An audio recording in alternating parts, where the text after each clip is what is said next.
Hello and welcome back to Principles of Accounting 1. I'm your host, Dr. B, and today we're going to talk about long-term liabilities.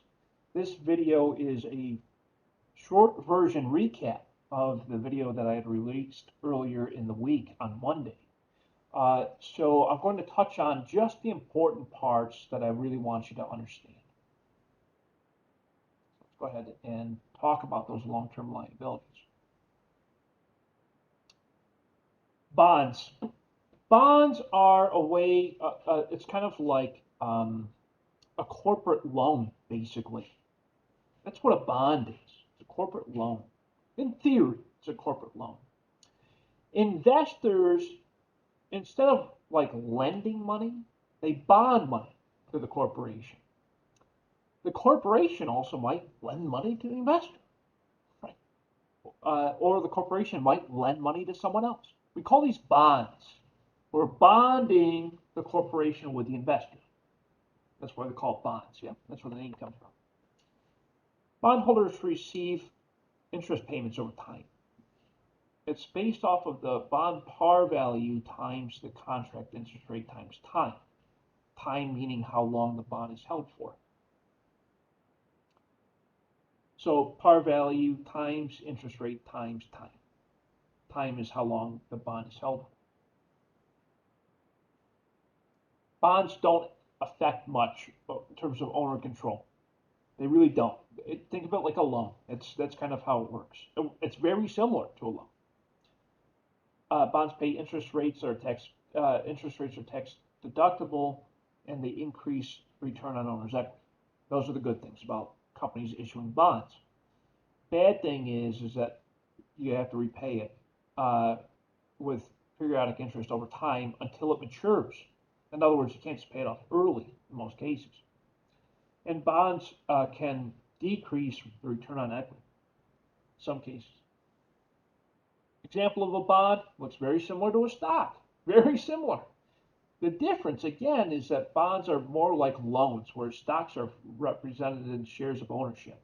Bonds have no effect on ownership. They're more like corporate loans. Bond trading, we're not going to dive into that in this course. That is not something we're going to really discuss much. But bonds can be bought and sold on the open exchanges, just like stocks can. But save that stuff for a finance course. This is accounting.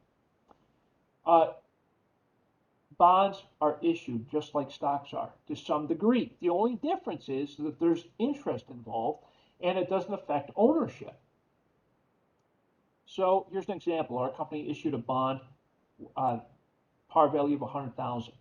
So the first transaction is debit cash, 100,000, credit bonds payable, 100,000. Remember, bonds like a loan. There's an interest rate associated with it that I pay out periodically, and there are certain dates that it needs to be paid on. The maturity date is when the whole thing is due. So I got to repay this bond on December 31, 2021, which is 2 years from today.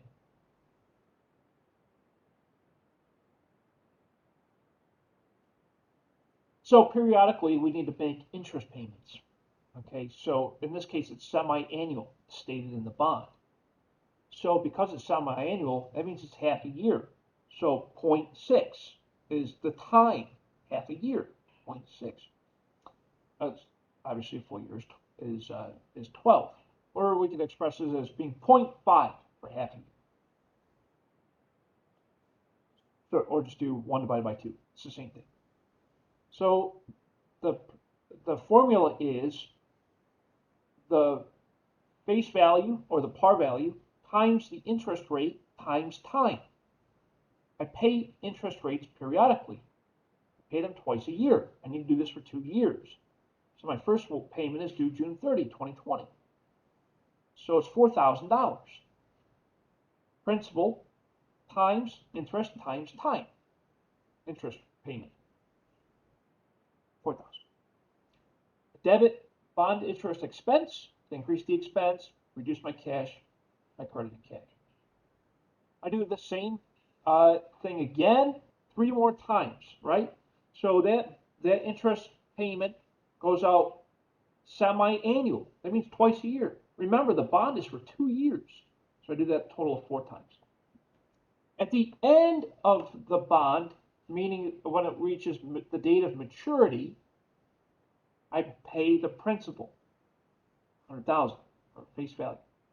So debit, bonds payable, credit cash.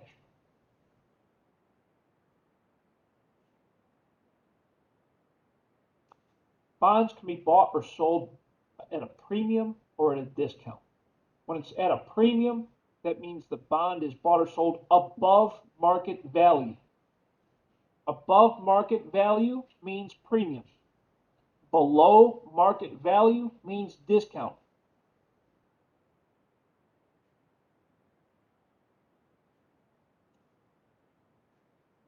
Amortization works very similarly to the straight line depreciation method that we talked about when we talked about long-term assets. Amortization basically represents when the bond will amortize over time, just like a loan does. So here's some data, and we'll show you how it amortizes.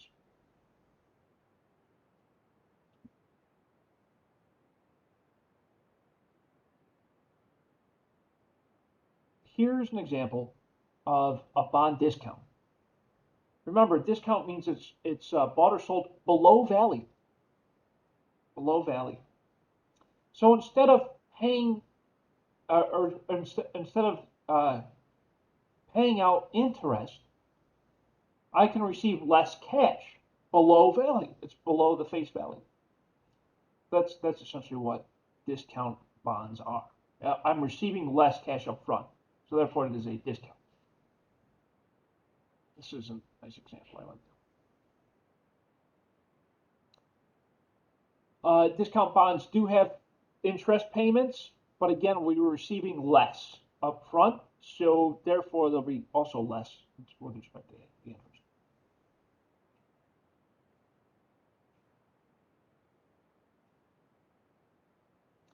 Here's the amortization schedule.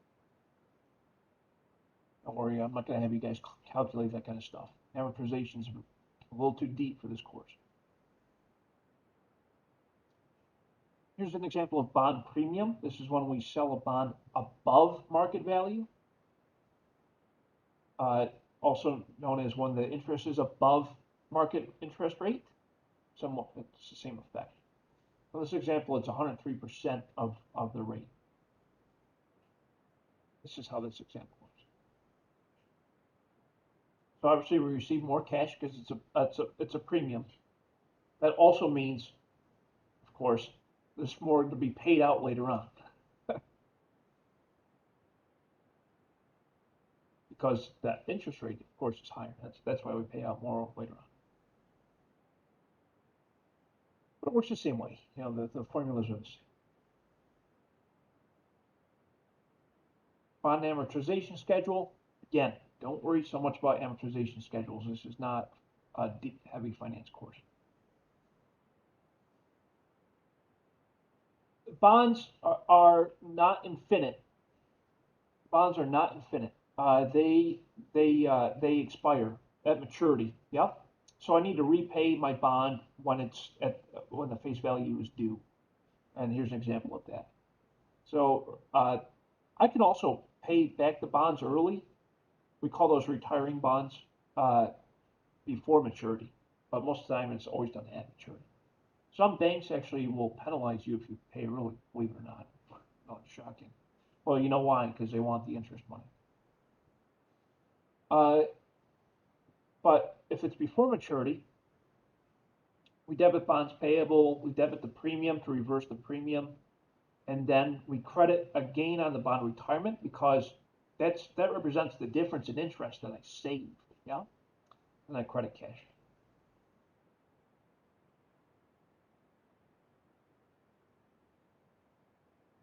But again, banks hate when you pay early because that means they're not going to get the same amount of interest. Bonds can also be converted to stock. Again, not something we're going to dive too deep into this course, but it's important to understand this because sometimes the stockholders would rather receive the benefit than the banks, so to speak. So that's why it does happen. It's not very good. With respect to long-term notes payable, there's always going to be things like notes payable, right? Notes payable is like a loan that you pay for long periods of time. Yes. So that's pretty common. Asmera, let's see. My credit union doesn't penalize for early payoff. Yeah, most credit unions don't, which is nice. If, well, I'll say this, Asmera, from a personal perspective, usually there's no prepayment penalty. Sometimes there is, though. So that's why it's so important, Asmera, and everyone else for that matter. Anytime you take out a loan of any sort, whether it be a mortgage, a car loan, a personal loan, whatever, anytime you're borrowing money, make sure you read the agreement for the note payable because there will be information in the note that'll say something to the effect of, hey, there's a penalty for paying early. So just be real careful anytime you borrow money. Make sure you read everything. Don't just sign it. It's called an installment. You know installment. Okay, so here's an example. Let's say we borrow 60,000 to purchase some equipment. There's an 8% installment note for 3 annual payments of principal plus interest. So first I record me receiving the loan. So debit cash to increase cash, credit notes payable to increase your notes payable. Then of course I'm going to make the periodic payments of principal plus interest. This is what that represents. This is how it's all calculated. A lot of times it's compounding interest in most cases.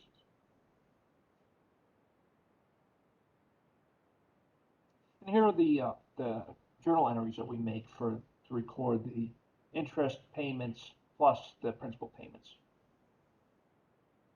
And of course, we credit cash, reduce our cash. We can see that in most cases the balance is the same, but we see what changes, right? So take a look. Your interest amount is going to go down, but your principal balance is going to increase because as your principal goes down, your interest is obviously going to go down because there's less being capitalized. Similar with mortgages, right? Mortgages are long-term payments that we make on our houses over time. It works the same. So bonds, notes, mortgages, loans, very, very similar in nature. They can be secured, unsecured, convertible, registered, and they can be termed. Secured means there's an asset behind it. For example, a mortgage is what we call secured. The bank can take the house if you don't pay the mortgage. Unsecured is like a credit card type of debt, a loan. There's nothing backing it. There's no asset backing a credit card. So that means it's unsecured debt. Just in case you're curious. A couple ratios. Debt to equity ratio. This one's important for you to know. Individually, for like personal finance wise, this is important for you to know. As well as for business, of course. It's the amount of debt to the amount of equity, right? So total liabilities divided by total equity. It helps investors determine risk. So when you go to apply for a loan, the bank's going to run the debt to equity ratio on you to understand what their risk is. And that's usually what assigns interest rates. I'm just saying how it works, Bond pricing. Bond pricing works relatively similar to the respect of the life of the bond, how it works over time. Present value. This is a finance. This is a finance thing. Present value of a discount. Present value. How do we calculate present value? We typically look at future value, interest, number of payments to figure out the present value of anything. It's a finance concept. It's good to know, though. It's important to understand these because you can use the present value formula to understand what you need to invest today in order to yield something in the future. That's why I kind of like that. Amortization of a bond with effective interest. It's just a table. Don't freak out too much about it. It's just a table. Amortization effective of a bond. Again, a table. Don't worry too much about this stuff. Leases. Leases have their own requirements. A lease, for example, like let's say you lease your apartment, you're renting your apartment. You lease your car, okay, because you trade it in every so many years, blah blah blah. You lease equipment, you lease whatever business. Leases are treated a little bit differently with respect to what we call right to use assets over time. And so just read up a little bit about it, but it's not something that we're going to dive too deep in. Operating leases means like I'm leasing a building, I'm leasing some, I have a finance lease, whatever. It's a rental agreement for an apartment, etc. Pensions work very similar to bonds, except it's with pensions, it's what employees are receiving from their employers for working for them for a long time. Companies don't have a lot of these anymore, but if you work for like a government agency, sometimes you might get a pension. Depends on how long you're there for. And that, my friends, is the end of our discussion on long-term liabilities. Any comments, questions, or concerns? All good. Okay, real quick, I want to highlight this. Yes, that was called the Reader's Digest version of those two chapters. I did post the full videos of those as pre-recorded sessions. You can find those in the announcements. I do recommend you watch through them, but again, just touch on the things you feel are going to be important. That's why I wanted to have post today's session anyway. With respect to what's due this week, you have two assignments. You have the Chapter 13 homework assignment, Chapter 14 quiz, both due by Sunday night. If you're late with anything, please make sure you get all that submitted, as soon as possible. Because let me tell you, next week, that midterm coming up. So we got 15 and 16. We'll cover those on Monday, and we'll also talk about the final exam. Yeah, final. Yeah, sorry, I said midterm. I meant final. Thank you all so very much for your time today. I sincerely appreciate all of you. If you have any comments, questions, or concerns, please feel free to email me, call me, set up office hours. Whatever it takes, I'm going to hear from you 100% of the time. And yes, question, Ms. Edwards, you good? Yes, Professor. I need to speak with you about your next course. Okay, yeah, what about it? Okay, when I'm not sure how you turn over from this one to that one. I mean, Yep, the timing. sure. All you got to do is log in. When you log into your Blackboard, your MyEDC, and you go to Blackboard, you should see it. It'll be right there. It'll be listed right there. That course, that's going to start after spring break. Okay, you said it'll be in Blackboard. Yes, Under ma'am. what will it be under? Announcements? No, it hasn't started. It won't start until the week after spring break. It But will be on your courses. it'll be under your courses, exactly. On Yeah. Blackboard. Yeah. But So, you have to register for it. It's not going to automatically register you for it. You have to oh yeah, register for it. I know that. Yeah. So so But don't worry, Miss this will Edwards. be like the. I'll be sending out plenty of announcements about it before we start it. Okay, well, is it okay? Can I register for it like now? Registration's closed, so you won't be able to register for any courses right now. Oh, so Yeah, the one that's coming up for your next course. for the next semester. Uh, yes, you have a course right after this one, right? Yeah, but if you're not registered for it, you can't join it. But I think you are. I think you are registered for it. I thought I saw your name on there. Oh, good. Could you please check? I I'm really looking want for to your be name with right you now, this Miss Edwards. course. I do not see your name. You do not. Oh my goodness. Okay. So reach out to Professor King. Oh well. Okay. Oh Okay, my goodness. Okay. So it's too late to sign up. it's too late. Yep. Wow. Yep.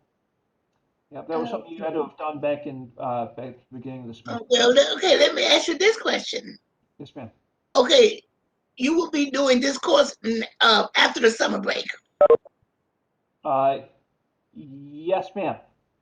Yes, probably. Would it be the fall coming up? The fall. That's right. Okay, well, since I'm too late for this, don't even worry about it. I'm Yes, because I want to be in your class. yes, ma'am. I do. So I'm going to make sure I sign up for your. You say the fall. You'll be doing this in the fall, Yes, ma'am. and that will be accounting too.